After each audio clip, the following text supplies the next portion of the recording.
we're performing this worship service, the people present are, and the audience is God. And to me, that is a night and day difference.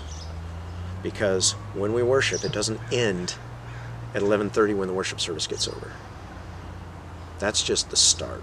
St. Timothy's Episcopal Church and parish priest Father Bernie Lindley are institutions in the southern Oregon coastal town of Brookings. For years, the church has been known as a place where the community's poor, downtrodden, and homeless can get a hot meal, medical services, including COVID testing and vaccinations, to receive their mail, and even use as an address in order to register to vote. Father Lindley is an unabashed and outspoken champion for the people in his community who are in need. And as in many communities, pushing for the rights of the powerless can often lead to conflicts with the powerful. Late in 2021, the Brookings City Council passed an ordinance to limit to 2 the number of days that St. Timothy's Church could provide meals to the needy. That didn't sit well with this parish priest,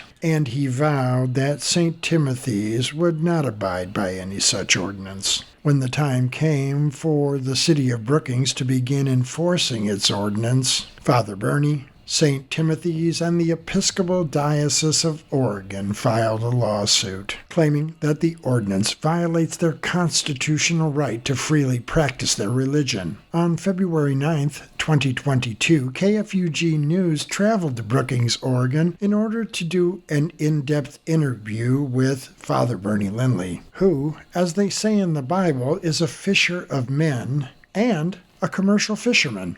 Father Lindley, I want to ask you about what's going on with the church and the lawsuit and all of that. But the first thing I want to ask you about is being a fisherman-priest. Because the minute I heard that, it made me think of Karl Malden and On the Waterfront. So tell me about that. How does that juxtapose, or how do those two things connect? Well, it's kind of a unique thing, isn't it? I certainly I started fishing for my dad back when I was a teenager. So I was fishing way before I ever went into the priesthood. But I didn't think I was going to continue to be a fisherman when I was in my youth. I thought I was going to go to college and get an MBA and go into the corporate world. And anyway, it turned out we missed home. My wife and I missed home, and we came back because we're both local to Brookings. And eventually I felt the call to ordained ministry and continued to fish because at St. Timothy's I don't get paid very much money. We don't have a big budget. Our budget is like $70,000 a year for our operating expenses, where my wage comes out of. So it made sense to continue to fish. And what'll happen is in December when we're going crabbing, I'll miss maybe one Sunday a year, maybe 2 Sundays a year where somebody will fill in for me. But other than that, I take Sundays off when I'm fishing. And I don't know of any other priest or pastor in Oregon, or certainly on the West Coast, that is bivocational in that way. And it's certainly fitting because guess who the first apostles were? They were fishermen.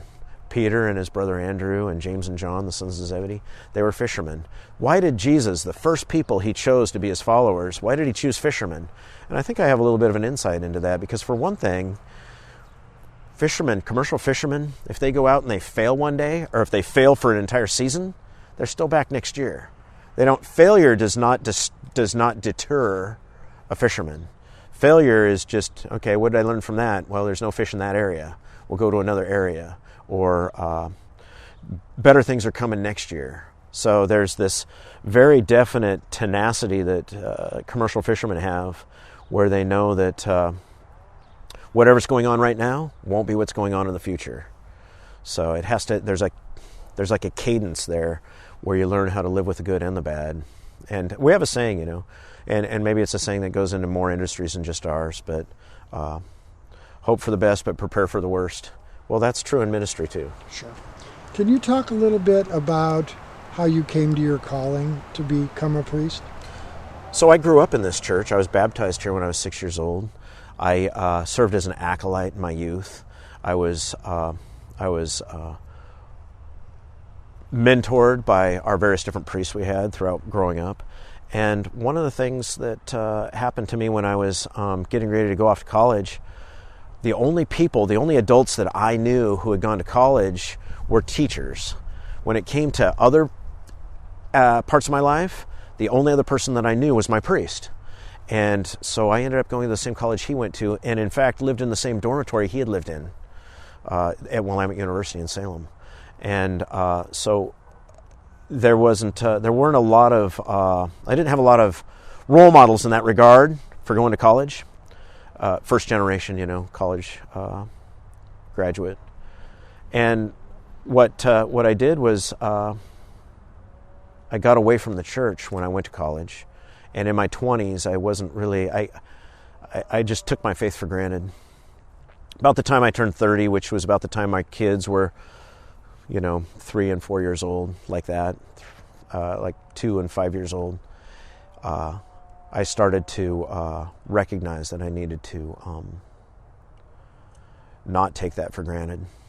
And so my wife is Lutheran, and we had been attending. I didn't, if I had any kind of excuse at all, I wouldn't go to church with her at Trinity Lutheran here in town.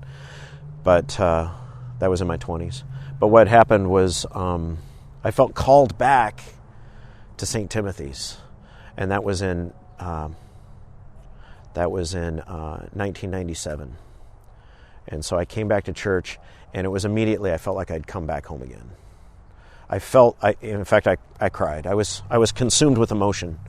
And the reason was because our priest at the time, his name's Father Bill Smith, at the invitation to communion, he said, all people are welcome to the Lord's table, which is not our denominational policy. You have to be baptized Christian in order to receive, technically, you have to be a baptized Christian to receive communion in our church.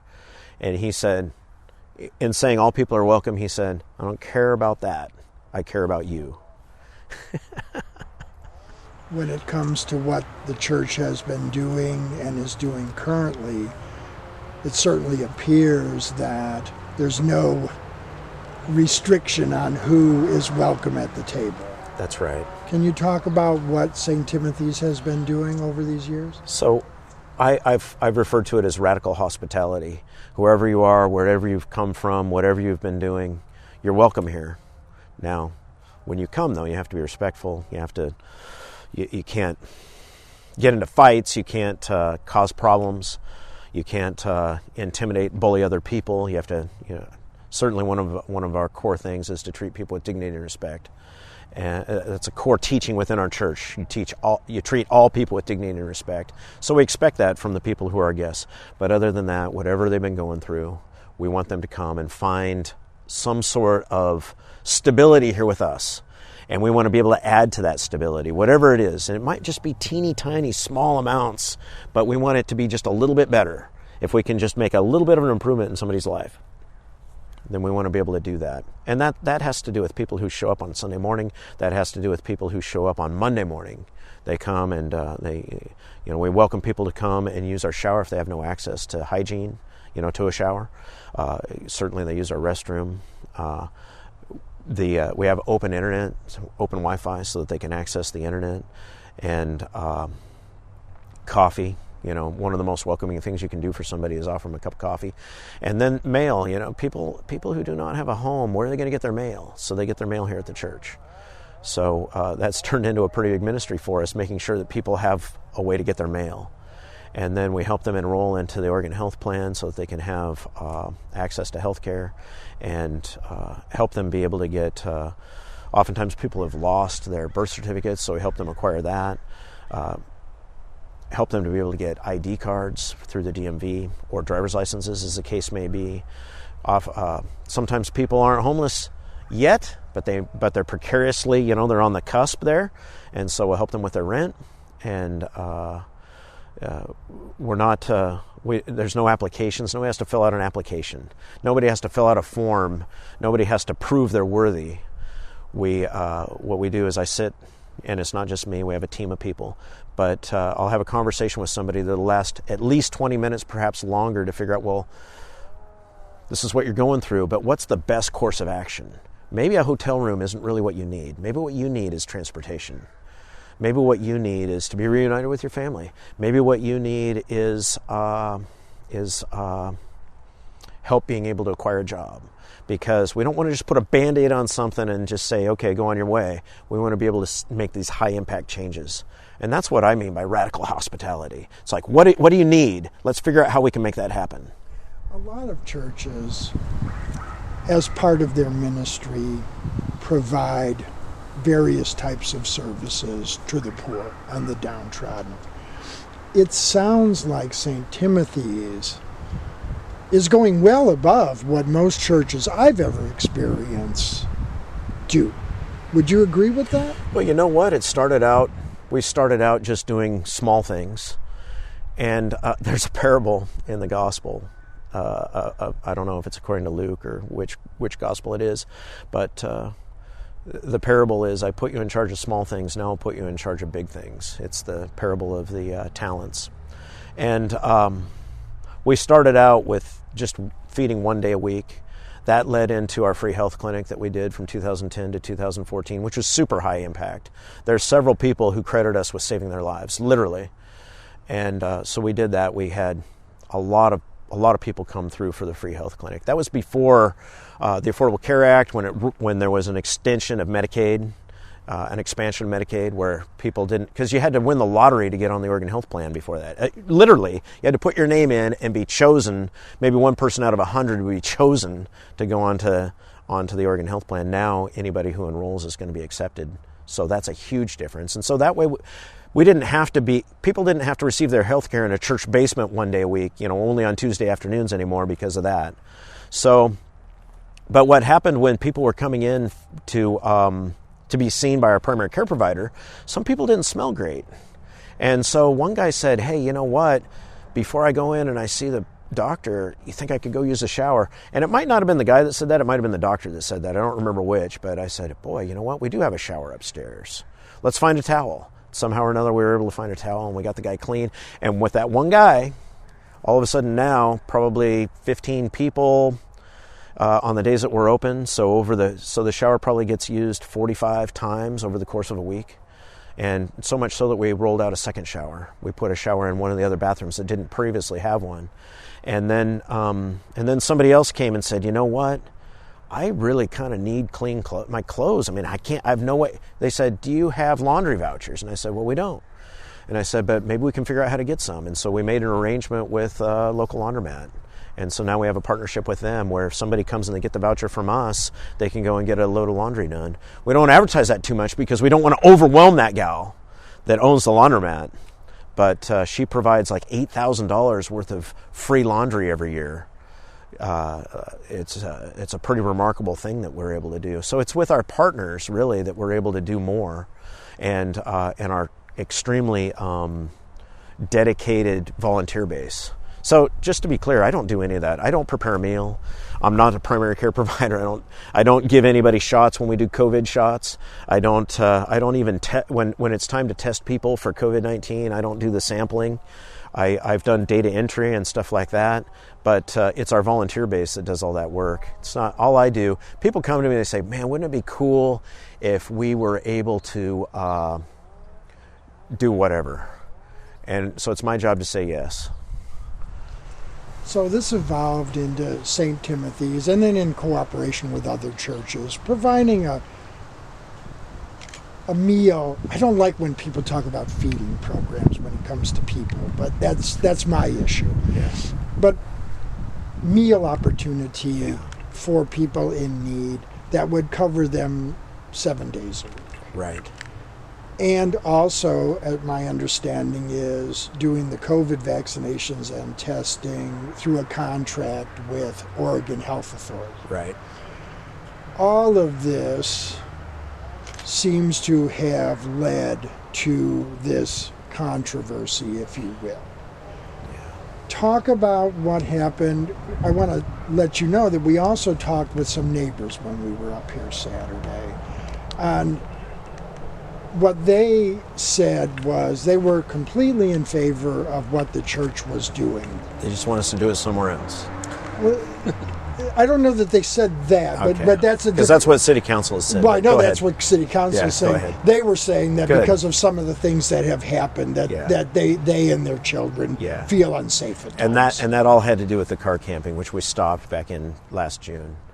One of the things that I've been, over the course of the last many years, I've been proud of the fact that our parking lot's always full. There's always something going on. We're always providing access to our building for, before the pandemic, we had 22 12-step meetings a week.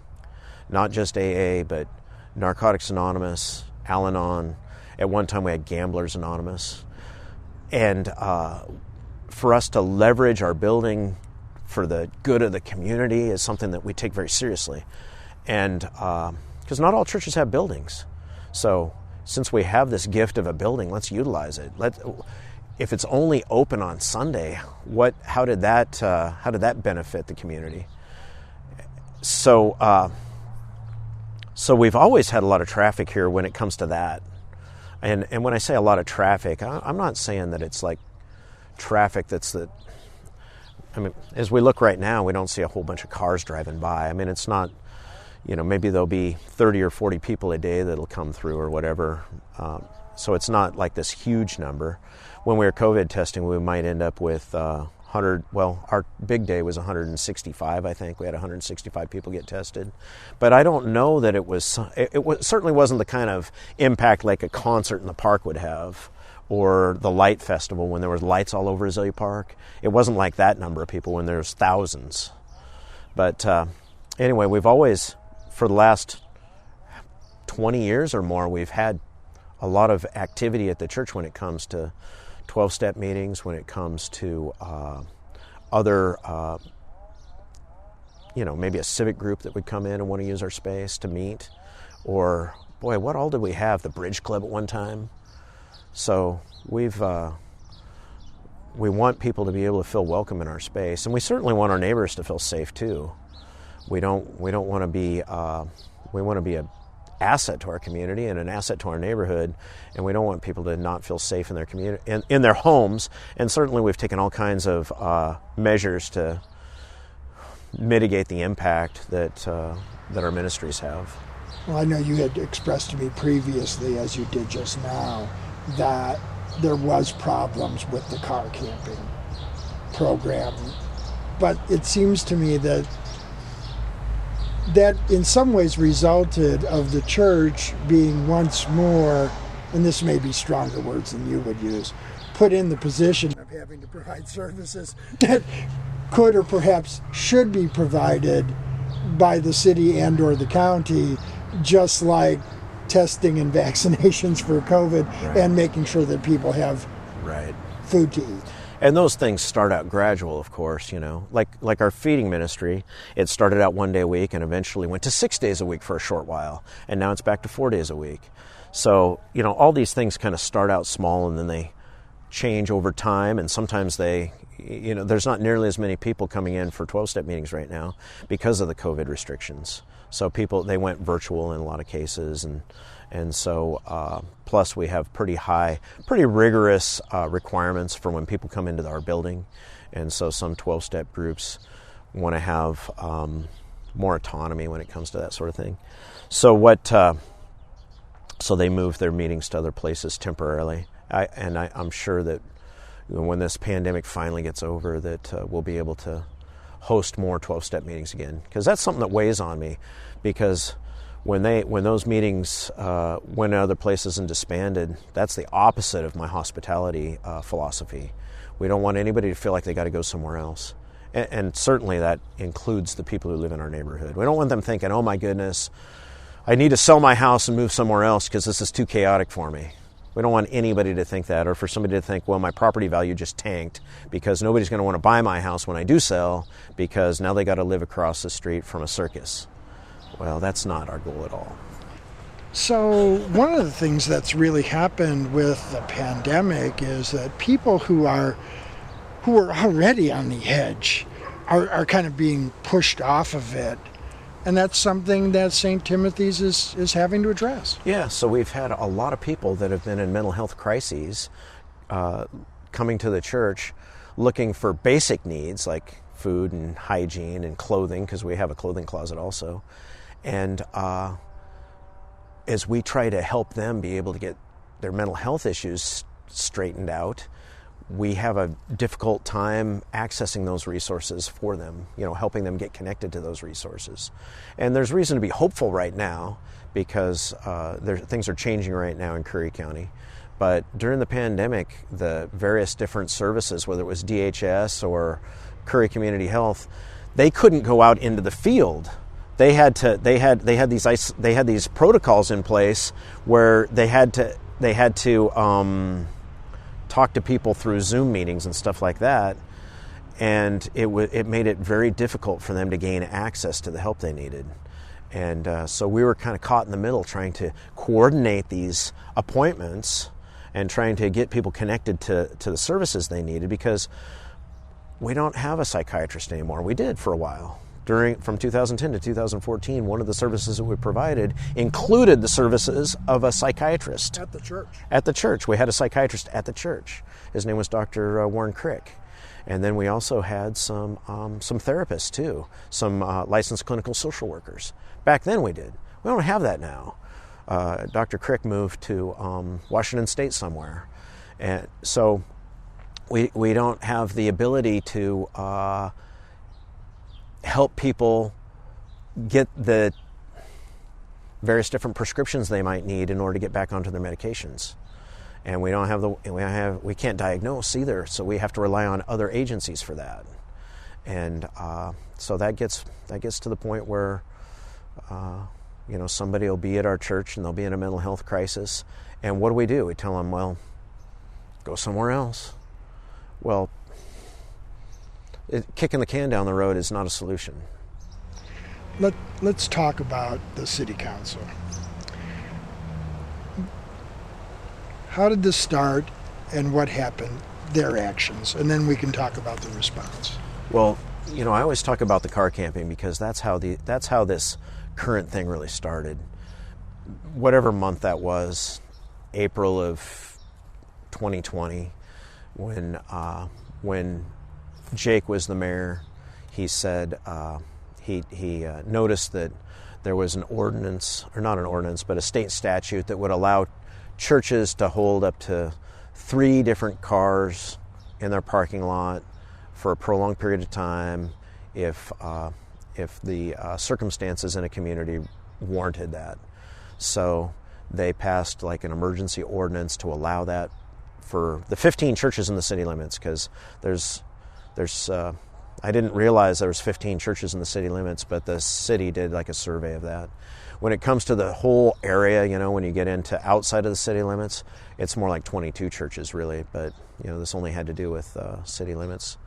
And so we responded to that because we knew people who needed stability during a pandemic that at the time we had no idea just how severe things were going to get. Are we going to have mass graves? What's going to happen here? We didn't know. And we wanted people to be able to have a set location to be should they test out positive for COVID, so that they can not be out and about spreading things all over the community. So there were requirements. They had to have access to a restroom. They had to have a hand washing station, and they had to have access to a garbage can. And so we met all those requirements, and the people were in the parking lot.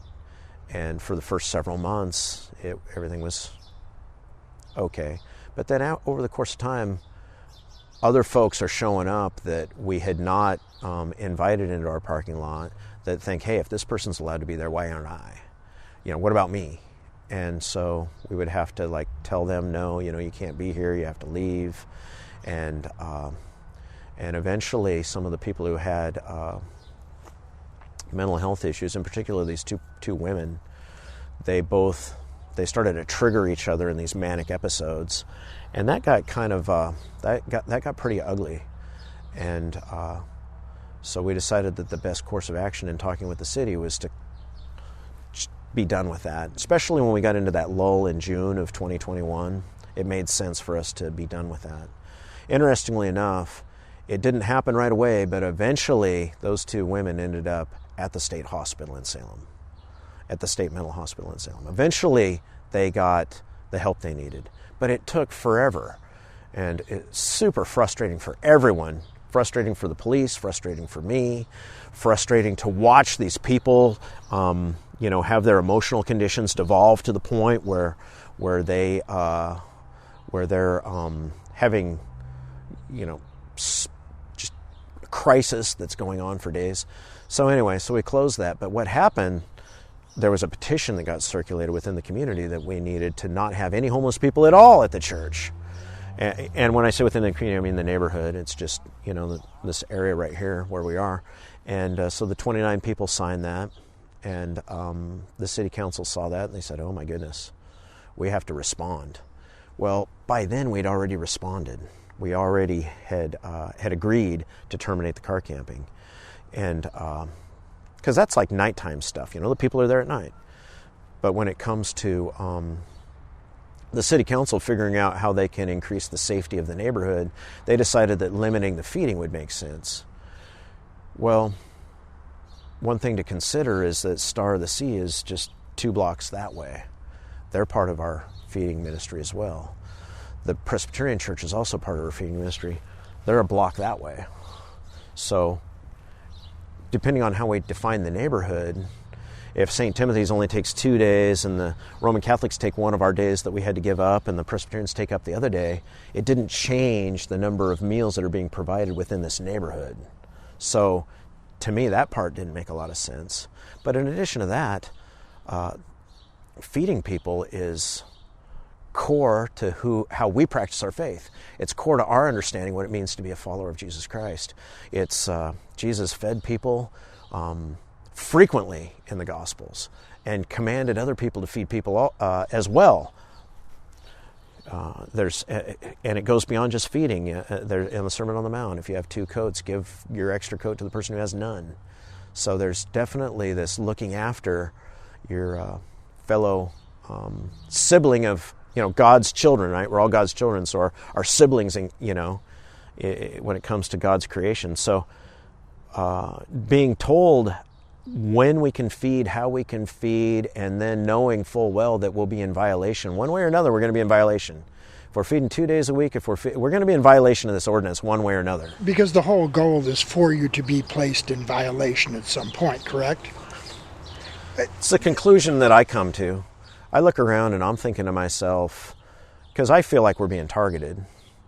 I feel, and they say, well, no, this is going to apply to all churches. And I kind of feel like, yeah, well, feels like it's us.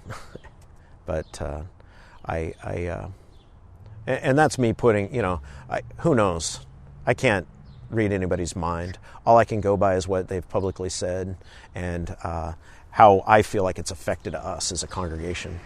Have you or anyone else had an opportunity to speak with the city council about what the church is doing, why the church is doing it, the efforts that you have engaged in to try and ameliorate the concerns of the neighbors and the feeling that, gee, this kind of feels like we're being singled out? So that's not the way the conversation went, unfortunately. At the very beginning of this whole dialogue with the city, because it happens during public meetings, but that it turned adversarial just right away. Like the very first time that I went and talked to City Council back in early June of 2021, it felt adversarial just right out of the gate. And I said, look, we don't want to be at odds with the city. Let's come up with solutions that meet everybody's needs, where we can all live with, compromise and stuff like that. And they continued to move forward with this ordinance approach. And I told them, I said, that we're not into no ordinance. We'll fight that. We know what our rights are. We know what our constitutional rights are. We know what it means, separation of church and state, and we're not going to allow you to infringe upon our rights. And I don't know if they really took that seriously.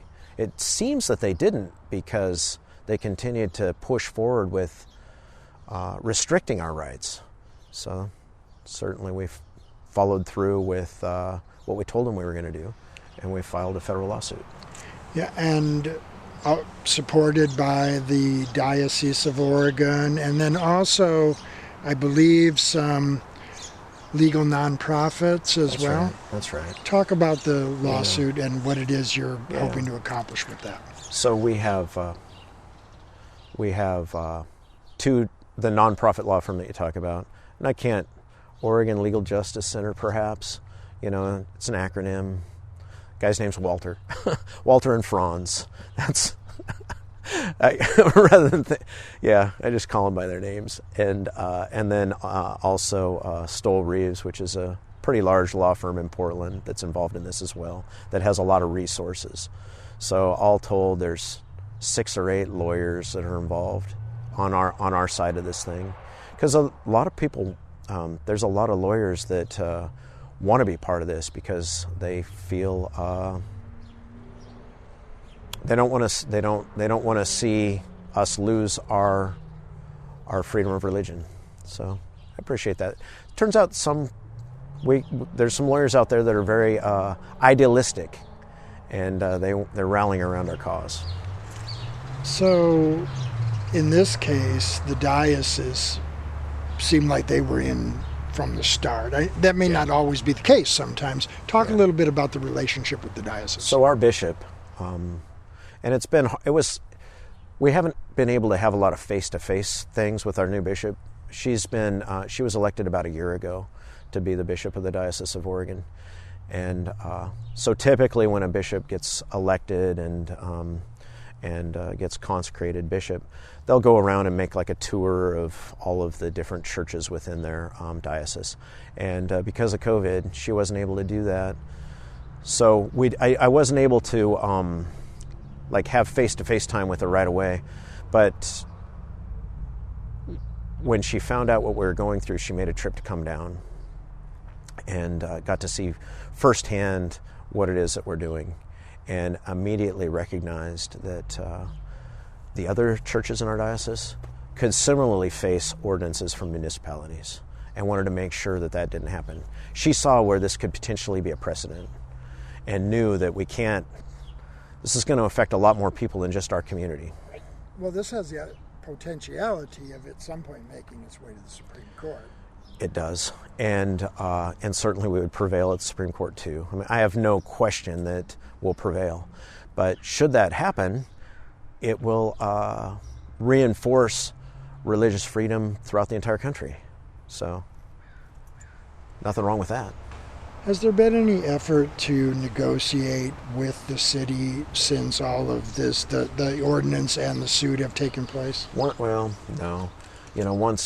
See, that's why this is such a drag, because once we have to go this route of filing a lawsuit, now the communication stops and it can only happen through the courts and the lawyers. So now people that I would like to be in dialogue with, we won't be able to talk again until this is settled.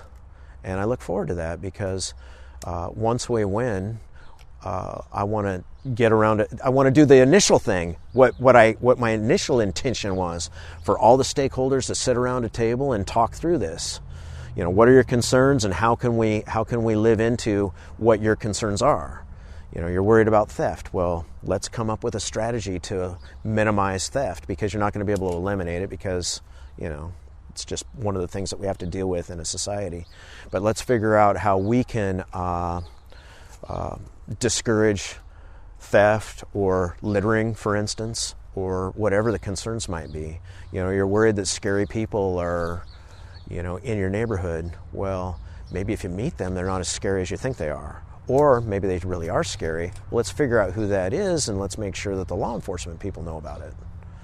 So there's some things that we can do to work together on this stuff, and we can be a player in that. When it comes to what neighborhood watch or whatever, we're all about making sure that everybody feels safe. But not everybody is as scary as we think we are, because once we meet them, we might find out that they're not scary. So one of the things you were talking about, the inability, at least currently, to be able to communicate with the city. Wasn't one of the members of the city council or the mayor himself, wasn't he part of the feeding program here? So the current mayor, for 9 years, he was the kitchen manager for our Tuesday meal. And did an extremely good job. One of the things that I really admired him about is that the average cost per meal was like 75 cents or less, because he was extremely good at leveraging whatever it is that we had available. He would plan the menu around what food we had donated, so which is what you have to do in that case. But he was really good at it. His wife was involved. I was really proud of the fact that because he was mayor then as well. He wasn't mayor for a period of time, but he had been mayor when he was the manager of our soup kitchen, and now he's mayor again. And I admire him very much. I've been to his house and had meals at his house before. He's a great man as far as I'm concerned. He's in a difficult position because he's trying to figure out, well, what's the best way to keep a balance in our town so that everyone's safe. And I just so it's not, I don't disagree with the goal, I disagree with the approach of how to go about doing that. So it's not, we're not talking about, he's not evil. There's no villains here. There's just different strategies for how we should keep our community safe. And I would say that less meals does not make that happen. Is there an expected date when your and the church's case will be heard? I don't know. My hope has always been that this ordinance will go away. The city council has it within their ability to just, rescind that city ordinance. And then we can move forward there too, and there's my phone ringing. It's kind of cool that it hasn't rang until now. That's sad, not bad. Like 40 minutes. But our goals are the same. It's the approach that we disagree about. So nobody's evil here. We all love our community, and we're all trying to figure out the best way to that everyone can stay safe. I'm just saying that when it comes to a church, we feed people, and that's non-negotiable to tell us we can't or to limit it in any way. That's just the line I can't cross. I can't stop serving Christ through feeding people or by service to the downtrodden, the poor, the homeless. I can't stop being who I am in any way, but I can certainly figure out ways to address individual problems. It's that whole thing. A long time ago, we made a decision. We're not gonna let one bad apple ruin the bunch, the barrel. We're going to figure out what the issue is that needs to be dealt with, and we're going to deal with that, because we're not going to let 9 people suffer because of one person's bad actions. We're going to address the bad behavior. And that's been our guiding policy for years. We can't say, well, that guy ruined it for everybody. You hear that all the time. That guy ruined it for everybody. We're not going to let that happen. We're not going to let one guy ruin it for everybody. We're going to continue to do what we do because the majority of the people we serve are honest, law-abiding folks that are going through a bad time that will eventually be housed, in the case of our homeless population. And that's one of the misconceptions too, is the thought that when we feed people, it's strictly homeless folks. It's anybody who is food insecure, anybody who is, it could be a senior citizen on a fixed income that needs supplementary food. Somebody who doesn't have the ability to prepare their own food on a regular basis. So they could go to the food bank, but guess what? The food bank food is not already prepared. And so to have a prepared meal for them is something that is going to take some of their difficulties that they have and make it a little better for them. Food stamps. You can't get prepared meals through food stamps. You can only get, you got to have an ability to prepare these foods, whatever it is, whether you acquire it from the food bank or from food stamps. So this is a prepared meal, and we pride ourselves on providing top-notch quality prepared meals. It's not, slop. Can you talk about the difference, if there is one, about a church being a living part of the community and engaging in social action as compared to a church that sits somewhat apart, just waiting for people to come in on Sunday morning for service. I've thought a lot about the relevancy of Christianity. What makes Christianity relevant in the 21st century? Because I talk about this a lot. In 1965, that was the high watermark for the Episcopal Church. 1965, everybody knew how to pronounce the word Episcopalian. We had, more U.S. presidents have been Episcopalian than any other Christian denomination. More U.S. Supreme Court justices have been Episcopalian than any other denomination, and so we were kind of not like the institutional church, but we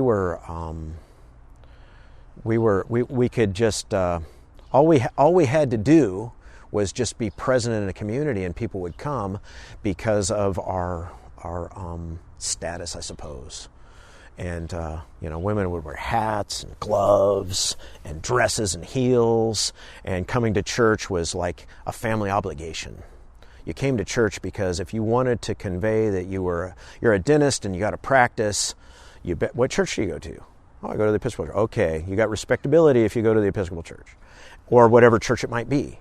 And so there was kind of like this societal expectation that professional people went to church, and oftentimes they went to the Episcopal Church. So we always had a doctor as a member of the congregation back in 1965, in that era. Well, now, that's not the way the world works. Nobody is obligated to go to church. No, there's no social obligation, and people go to church because they want to go to church. Well, why would somebody be drawn to a congregation? Some people are drawn for, who knows, various different reasons. Their personal relationship with Jesus, who knows, social reasons, perhaps friendships. It's not for a professional reason, but more for like their friend group, perhaps, But what I want to be is a church that is living out the teachings of Christ in the Gospels. And I want people to be drawn to that. I want people to be drawn to the idea that the hungry are being fed, the naked are being clothed, the thirsty are being given, coffee. The prisoners are being visited in prison. The sick are being healed. I mean, those things that you read about in the Gospels, it's like to come and see, and it's happening. When John the Baptist, here's a little sermon for you. When John the Baptist, his followers, he was in prison, and his followers went to Jesus and said, "Are you the Messiah? Are you the one? Or are we supposed to be waiting for someone else?" And he says, "Look around and tell me what you see. The hungry are being fed, the sick are being healed. Draw your own conclusion." That's who we want to be. We want to be, so what does it mean for you to be a follower of Jesus Christ? Well, look and see what we do. I could tell you things, I might be lying, but look and see what we do. And so I want to be a church where that matches, where those things, where what we claim to be is actually what you see us doing. That's who I want to be. And I don't know what happens within Christianity throughout the United States. It's like we've lost track of that. It's like somehow or another we've decided that that churches have become almost kind of like clubs, I guess, maybe, it seems like. These mega church things. The mega church deal. Would St. Paul recognize a mega church? If St. Paul walked into a mega church, what would he think? What would he go, "Oh yeah, hey, this is the church that was started by the apostles"? Or would he think, "Who's the rock band? And I guess this is a free show." So this is for me, for us, for the Episcopal Church. When we worship, who's the audience? Because in the mega church, the audience is sitting in the arena. And there's a stage.